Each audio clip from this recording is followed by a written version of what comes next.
میرے بھائیوں سنو، آپ سے گزارش کر رہا ہوں، اس ملعون قادیان نے صرف نبوت کا دعویٰ نہیں کیا، معاذ اللہ، کبھی کہتا ہے میں خدا ہوں، کبھی کہتا ہے میں خدا کی بیوی ہوں، کبھی کہتا ہے میں خدا کا بیٹا ہوں۔ بھائیوں، اس نے اتنی بےہودہ گفتگویں کی۔ اللہ کے گھر میں بیٹھا ہوں، مجھ سے چھوٹی عمر کے بعض بچے بھی موجود ہوں گے، میرے بچے بیٹوں کی طرح مجھے بات کرتے ہوئے لحاظ آتی ہے۔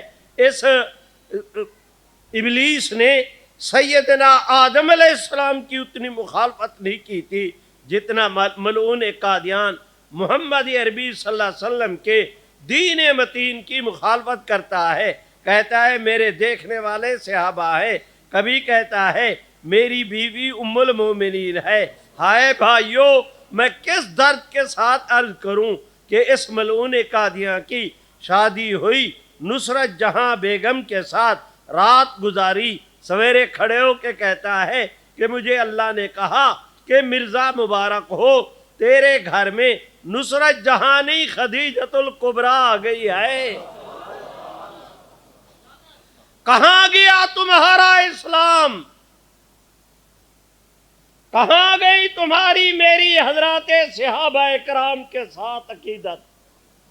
کہاں گیا آپ کا میرا حب اہل بیت؟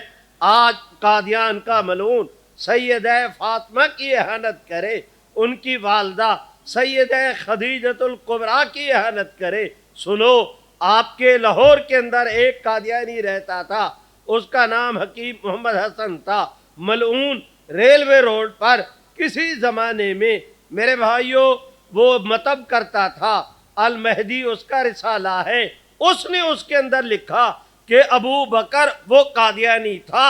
اس ملعون نے کہا کہ ابو بکر اور عمر کیا تھے، وہ تو مرزا قادیانی کی جوتیوں کے تسمے کھولنے کے لائق نہیں تھے۔